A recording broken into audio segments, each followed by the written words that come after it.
Assalamualaikum! Ako nga pala si Aisha, a Filipino woman living in Kazakhstan. Tara, kwentuhan muna tayo habang lulukuhin ko muna ang sarili ko sa pag-i-exercise dahil gusto ko ng pumayat. Pero iwan ko, may pag-asa pa ba? Hay nako, ang sarap kaya ng mga pagkain dito. Bago nga pala ang lahat, follow nyo naman tong bago kong account guys dahil dito na ako mag-upload ng mga bago kong videos. Bilang paninimula sa aking pagbabagong buhay, kaya nagbago din ako ng account. Tama ba yung ginawa ko guys? Alam nyo, ang buhay talaga natin no, di natin alam.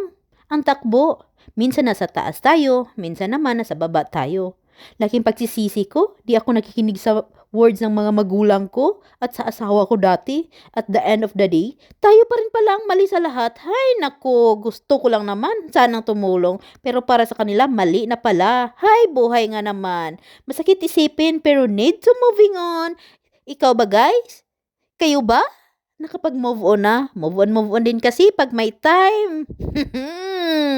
O siya, mukhang nabuboring na kayo sa pakikinig ng drama ko sa buhay. More videos to come, everybody. Love you all. Stay positive.